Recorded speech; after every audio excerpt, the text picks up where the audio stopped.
Hey everybody, I'm John Granato. You can hear me mornings on ESPN 97.5 and 92.5. That's Josh Jordan. You can hear him on Moneyline weekends on ESPN 97.5 and 92.5. And you can also read his stuff at sportsmaphouston.com. Josh, look, the Astros need to win this title to be considered a dynasty? Or is 5 straight ALCSs, does that mean they already are one? I think they are, because they have the World Series championship to go along with those. And I think there's different levels of dynasties, right? You know, you could look at the Atlanta Braves from the 90s. They only won the one World Series, but they were a dynasty. And if you look up dynasty, it's just an individual or team that dominates their sport or league for an extended amount of time. You could make the argument that the Astros have dominated the American League for the last 5 years. I mean, there's no way of getting around that. Man, imagine if they go to another World Series, and they were one game away from being in one last year. So yes, there are different levels. It's not the Patriots where they had 6 Super Bowls, but in these last 5 years, the Astros have dominated. I think they are. Yeah, and they were in 15. They were in the playoffs too, and actually gave the Royals their toughest series on the way to the Royals winning it all. I think they got to win another championship. I do. The Braves, you always take it with a grain of salt. Those 11 straight West titles, and East titles, but they still only won one. And that's the thing. They still only won one, as dominant as they were. So 5 is great, and 1 World Series is great, but you got to win the titles. The teams in other sports, look at how long the Patriots dominated for how long. The Cowboys in 3 out of 4 years won the title. That was a dynasty in the early 90s. The 49ers in the 80s, the Steelers in the 70s. It's multiple titles. In basketball, it's different. The Spurs have been, and how long? They won 5, but you got to win. You can't just win one and be really, really good, I don't think, to be considered a dynasty.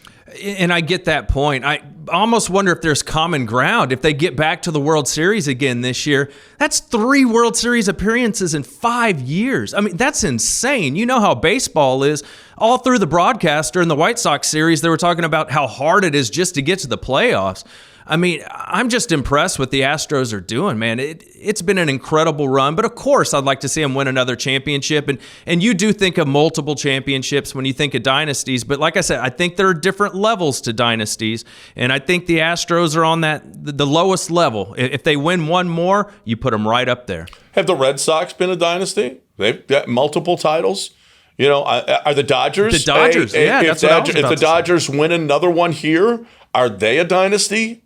Here's the thing: is you got all these teams that are fighting for dynasties in the same era, basically. No, that's absolutely true. And I was thinking about that with the Dodgers, but I feel like they get discredited a little bit because a lot of people don't view last year's World Series as a true World Series because of the COVID year, and it wasn't a full regular season.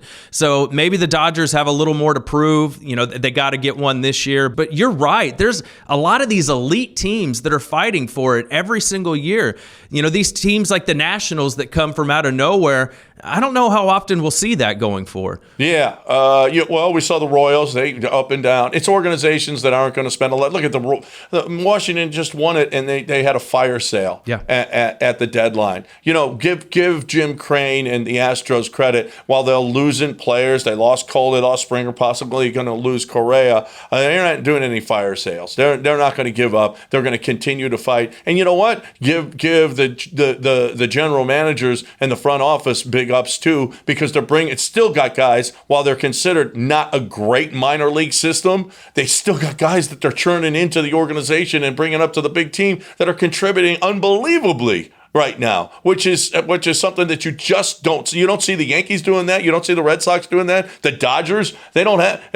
Where do you see their guys? What they're going out and doing is spending all this money, while the Astros are still doing it with homegrown products. Yeah, in the post-game show after the Astros beat the White Sox the other day, they talked about, hey, we got to give Jeff Luhnow credit. We got to give AJ Hinch credit. And then one of the other guys on the panel was like, but they're doing it now with the new GM and with the new coach. But what's the constant. It's Carlos Correa. It's Jose Altuve. Like, those are the guys. So, the management's changed, but the results have stayed the same. Well, I think even if, I'll tell you this, I think that even without Carlos Correa, this team is still built to win, and it's built to win long term.